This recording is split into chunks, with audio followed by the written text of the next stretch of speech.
Here we go. How's everyone doing? This is Miguel. I am sorry that it's taken me so long to get this together.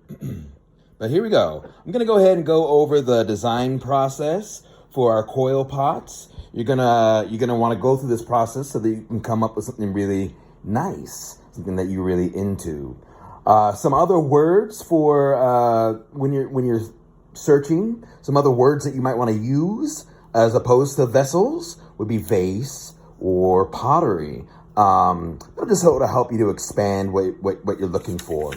But in terms of some of the things that you want to go searching in particular, you're going to want to look into contemporary ceramics. There's a ton of that kind of stuff.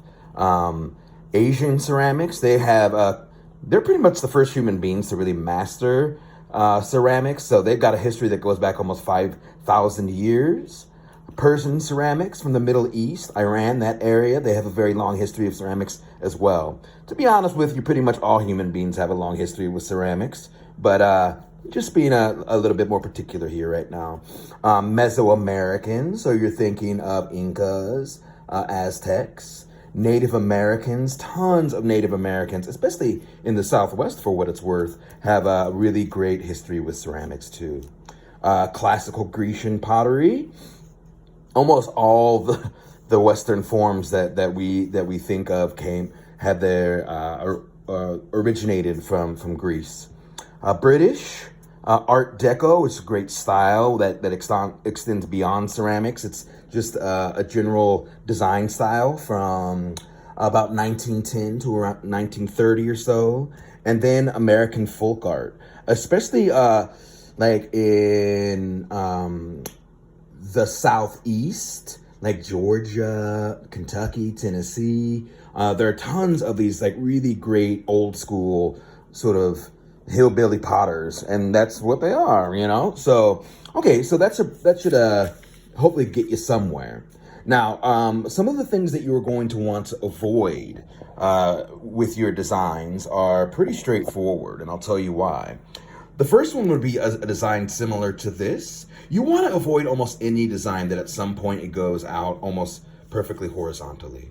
That's going to be really hard to pull off.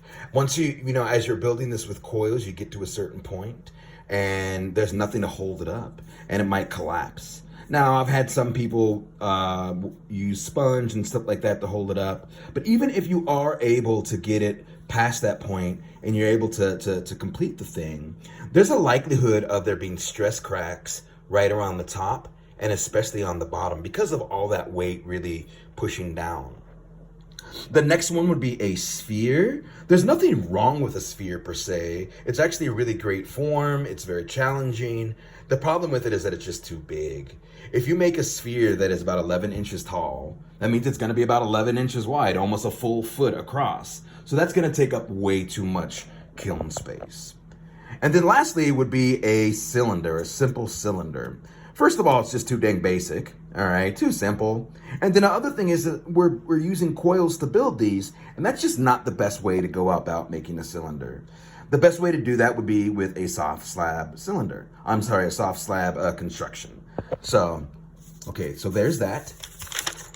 Now, the anatomy of the pot. So oftentimes ceramicists utilize human anatomy to sort of reflect the parts of a pot.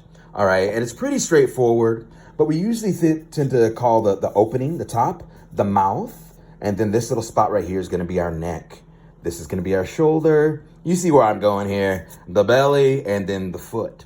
The reason I'm showing you this though is that like when you have a good understanding of this, just like with an actual person also, you can get a very unique form by altering the proportions of each one. Let's say you have a very sort of a squat round pot, but then it's got like a really long neck, for instance. Or that like you change the size of the mouth to be really large or really, really, really tiny, you know? That's gonna change a lot of things. The foot, you can also change the height of the foot as well. Like you could almost have the foot be more like a neck. Now with that type of thing, you're going to want to be careful because you don't want your pot to tip over very easily. So that's something to consider. Okay, so once you've gone to there, the next step is for you to pull out to create some thumbnails. I've got, 6 here. All right, you can make way more, but these would be based off of the research that you did, okay? So I like to just make little thumbnails. You can see, if you use my hand as a reference, they're not too big, So from there, you're going to choose which one you like. Now for mine, I have chosen this one right here. Okay, it's a pretty standard vessel shape, but this is the one that I'm going to go with. Okay, so then the next step, I already folded this because I realized how hard it was to try to fold these things while holding the phone. The next step is to simply take a piece of regular printer paper. You guys see that? Regular printer paper, and fold it in half, okay? And then you're going to simply sketch out the profile, just one side. You only need to worry about one side, the profile of your vessel. This is interesting. This shape is really interesting because it could actually go both ways. It could easily be like a vessel that's like this or like that.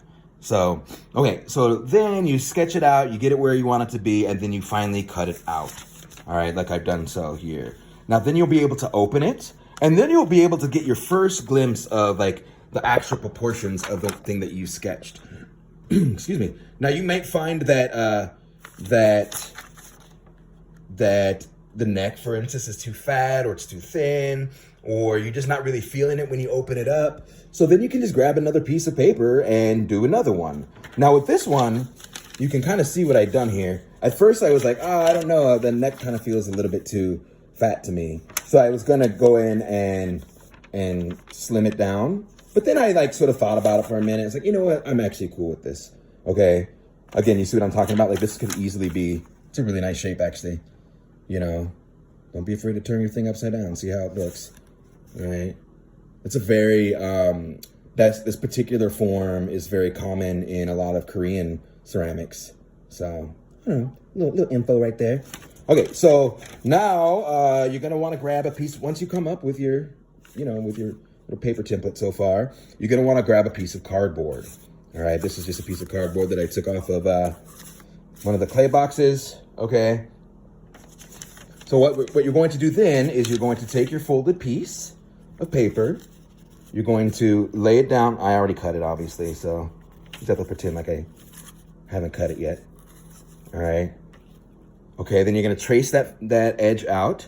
All right, and then you will take an X-Acto or a utility knife like this and slice through the cardboard. Highly recommend you use this as opposed to scissors.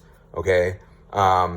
The scissors just tend to tear up your template so much that it's kind of not worth it, okay?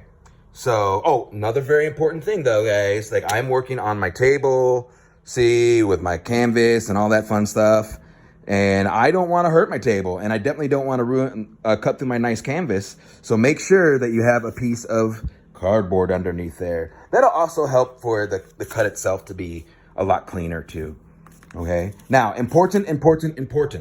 Every semester, people get confused with this. People have even like thrown away the wrong half and they've got to do the whole thing over again. But even though this shape right here is like the positive, like it's the shape of your vessel, this is not the size that we're going to be using, okay? If you can imagine, if you were using this template, you'd be making something, a completely different shape, basically. It's actually this side. Okay, the negative side that you're going to be using. You can see I sort of marked that. Okay, so what that means is that you want to make sure that you have enough space from the edge. All right, so like this is like 2.5 inches. You don't want to have like a really, really thin area right there because it'll get floppy very easily. Okay, so yes, this is our template and we will be using this as a guide while we build our coil pots so that they can be as similar to your original design as possible.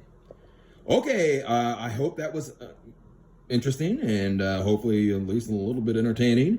Okay, and the next step for me will be to show you how to actually do the coil pot building itself.